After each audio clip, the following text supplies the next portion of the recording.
जब जब कंट्रोवर्सी हुई, जब भी कोई छोटी बड़ी बात हुई तो इल्ज़ाम किसके ऊपर लगा?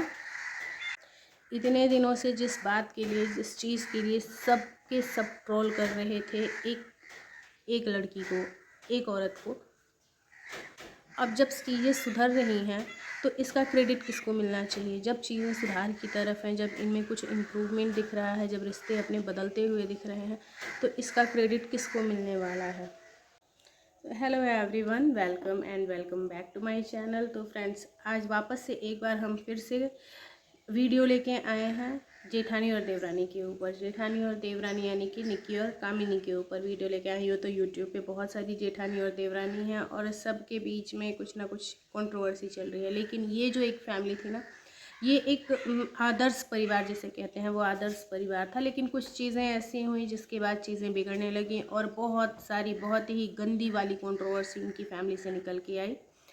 उसके बाद लेकिन जब से चीज़ें बिगड़ना स्टार्ट हुई ना, पब्लिक ने तभी से चीज़ों को अज्यूम करना स्टार्ट किया कि चीज़ें कुछ ख़राब हो रही हैं, चीज़ें कुछ ख़राब हो रही हैं, इनके बीच में चीज़ें नॉर्मल नहीं हैं। उसके बाद पब्लिक ने धीरे धीरे इन दोनों को मिस करना स्टार्ट किया, इनकी फैमिलीज़ को मिस करना स्टार्ट किया। और पिछले 2 ढाई 3 सालों से अप्रॉक्स 3 साल तो हो ही गए, 3 सालों से जिस दिन का सबको वेट था कि कब कामिनी की फैमिली इनके ससुराल आती है, मायके की फैमिली और ससुराल की फैमिली एक साथ हमें देखने मिलती है, इस चीज़ का सबको ही वेट था। तो वो चीज़ ना अ, ऐसा लग रहा था कि इम्पॉसिबल है, अब तो नहीं ही हो पाएगा। अब जिस तरीके से चीज़ें हमें पिछले कुछ दिनों में, कुछ महीनों में देखने मिली, तब से देख के ये लग रहा था कि अब नहीं हो पाएगा। लेकिन कहते हैं इंतज़ार का फल मीठा होता है और कामिनी ने नो डाउट बहुत इंतज़ार किया अपनी दोनों ही फैमिलीज़ को एक करने में। उन्होंने बहुत सारी नाराज़गी भी दिखाई, बहुत सारा प्यार भी दिखाया, बहुत सारी चीज़ें बिहाइंड द कैमरा भी उन्होंने की होंगी। क्या कुछ सफ़र उन्होंने किया है इस 2.5 3 सालों के बीच में, वो सब किसी से छुपा भी नहीं हुआ है। लेकिन फाइनली जो चीज़ें होती हैं ना, वो कहते हैं सब्र का फल आपको एक ना एक दिन मिलता है और उसकी शुरुआत हो चुकी है। कल हमने जो व्लॉग देखा कामिनी का, आज का तो उनका अभी व्लॉग आया नहीं है, लेकिन कल का जब हमने उनका व्लॉग देखा तो उसमें चीज़ें पॉजिटिव होती हुई नज़र आ रही हैं। सासू माँ ने उनकी मदर को अपनी तरफ से, क्योंकि कामिनी के मायके की तरफ से कॉल्स आते हैं टाइम टू टाइम, जब भी लाइक उनको उनके घर में इवेंट्स होते हैं तो कॉल्स आते हैं, ऐसी चीज़ें हमें पता चली हैं। लेकिन सासू माँ ने, कामिनी की सासू माँ ने फर्स्ट टाइम अपनी तरफ से अपना अप्रोच किया रिश्तों को सुधारने के लिए। जिस तरीके से उन्होंने अपनी समधन के लिए गिफ्ट भेजा, गिफ्ट भेजने के बाद उन्होंने खुद से कॉल किया, उनका हाल चाल लिया, और भी बहुत सारी चीज़ें, बहुत सारी बातें हुई हैं जिनको लेके अभी कामिनी ने खुल के कोई भी बात नहीं की है। लेकिन हाँ, इतना ज़रूर कहा कि बहुत सारी चीज़ें, बहुत सारी बातें हुई हैं जिनके बारे में हम डिस्कस करेंगे पहले, कि हमें कैसे उन चीज़ों को आप लोगों को बताना है और कैसे उन चीज़ों को डिस्क्लोज़ करना है कि और भी क्या कुछ हुआ है। यानी कि कुछ पॉजिटिव चीज़ें ही हुई हैं जिस वजह से कामिनी इतनी खुश नज़र आ रही थी। और मुझे हो रहा है बहुत सारा पसीना। तो तो कामिनी बहुत खुश नज़र आ रही थी और अपनी खुशी को उन्होंने पब्लिक के साथ शेयर भी किया कि हाँ देखो, जब भी चीज़ें बुरी हुई तो उन्होंने अगर बुरा दिखाया ना, तो जब चीज़ें पॉजिटिव हो रही हैं तो पॉजिटिव चीज़ों को भी वो दिखाने की कोशिश कर रही हैं। और उन्होंने ये दिखाया, सासू माँ को थैंक्स भी किया, उनको गले लगाना, उनको प्यार करना। और वो अपना, उन दोनों का खुद का तरीका है थैंक्स करने का। और सासू माँ बिना बोले ही कि मैंने क्या किया है, फ़ोन किया है, नहीं किया है, क्या बातें की हैं, उन्होंने उस चीज़ को अवॉइड भी करा।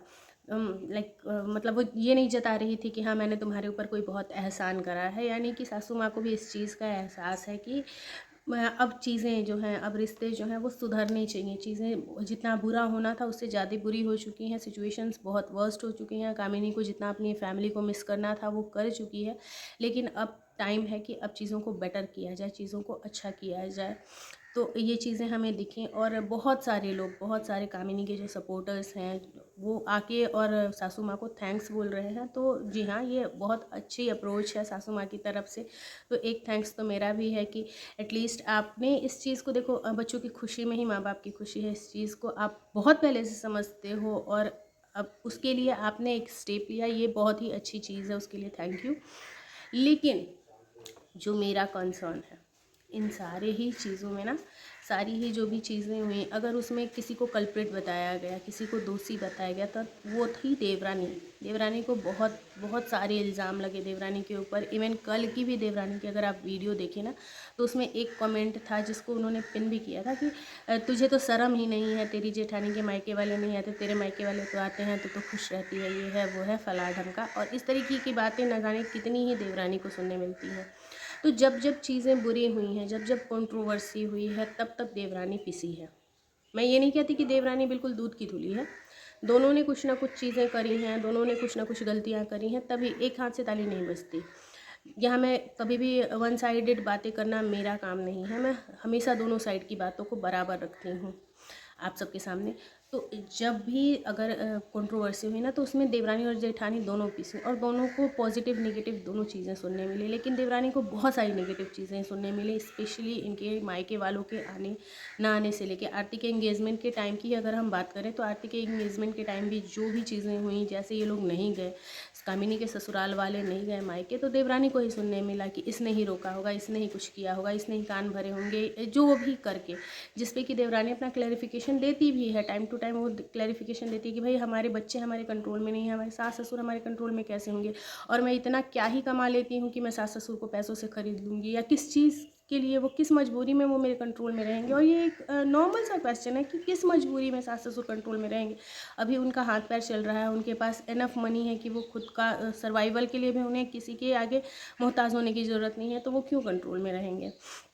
सिर्फ़ और सिर्फ प्यार और कंसर्न ही एक ऐसी चीज़ है ना जो किसी को कंट्रोल कर सकती है और कंट्रोल में रख सकती है। इसके अलावा मुझे नहीं लगता कि उन जो सास ससुर है, लॉज हैं, उनको कंट्रोल करने का कोई और हथकंडा देवरानी के पास होगा। तो क्या आप सबको ये लगता है कि जब कंट्रोवर्सीज़ में फंसने पे सारा ब्लेम, या फिर जितनी भी नेगेटिव चीज़ें हुई, अगर उन सारी चीज़ों का ब्लेम देवरानी को दिया जा रहा था, तो अब ये जो पॉजिटिव चीज़ें हो रही हैं, मैं जेठानी से ये चीज़ नहीं बोल रही हूँ, मैं इनके व्यूअर्स से, जो इनके सपोर्टर्स हैं ना और देवरानी के हेटर्स हैं, मैं उनसे बोल रही हूँ कि क्या जब ये सारी चीज़ें हो रही थी और जिस तरीके से आप लोग देवरानी को बार बार, यानी कि निक्की को बार बार ब्लेम कर रहे थे, निक्की को पोक कर रहे थे, निक्की को टारगेट कर रहे थे, सारी ही चीज़ें, सारी नेगेटिविटी उसके लिए की जा रही थी, तो क्या अभी जब चीज़ें पॉजिटिव हो रही हैं, स्मूथ हो रही हैं, चीज़ों के अच्छा होने की संभावनाएं दिख रही हैं, तो क्या इस बार सारा क्रेडिट देवरानी को नहीं मिलना चाहिए?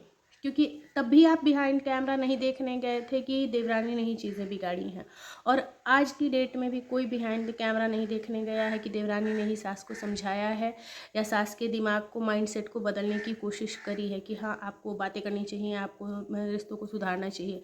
जब आपने तब बिना देखे बोल दिया था कि इसी ने सब कुछ करा होगा, इसी ने सब कुछ करा होगा, इसी की गलती है, इसी की गलती है, तो क्या अब जब रिश्ते सुधर रहे हैं, तब बिना देखे, जिस तरीके से तब आपने सिर्फ अज्यूम करके ही उसको ब्लेम करा था, अभी सिर्फ अज्यूम करके ही निक्की को अप्रिशिएट करने की ज़रूरत नहीं है?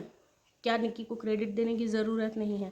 ऐसा मैं इसलिए बोल रही हूँ ना कि जिस इंसान को आप बिना जाने सुने अगर आप किसी को टारगेट कर सकते हो, किसी को ब्लेम कर सकते हो, किसी को कुछ भी अनऑप्शन आप बोल सकते हो, तो टाइम आने पे जब चीज़ें सुधरती हैं ना, तो फिर आपको एक थैंक्स भी बोलना चाहिए। क्योंकि तभी हम में से किसी ने नहीं देखा था कि उसने अपने सास के कान भरे हैं, और आज भी हम में से किसी ने नहीं देखा है कि उसने अपने सास को समझाया है। तो अगर वो कान भरने के लिए भी बिना देखे सुन सकती है, तो सास अगर आज सही चीज़ें कर रही है, तो इसका क्रेडिट भी हमें आप लोगों को, क्योंकि मैंने तो तब भी ब्लेम नहीं किया था और आज भी ब्लेम नहीं करती, तो आप लोगों को, जो ब्लेम करने वाले लोग थे ना, उनको आज थैंक्स भी बोलना चाहिए देवरानी को ही। और आई विश की चीज़ें और अच्छे से जल्दी सुधरें। एक लड़की जो इतने टाइम से अपने मायके की फैमिली को मिस कर रही थी, मिलना एक अलग चीज़ होती है, लेकिन एक सोशल प्लेटफॉर्म पे जब मायके और ससुराल के फैमिली साथ होती है ना, वो खुशी एक अलग चीज़ होती है। और अपने ससुराल में अपनी मायके की फैमिली को लाना,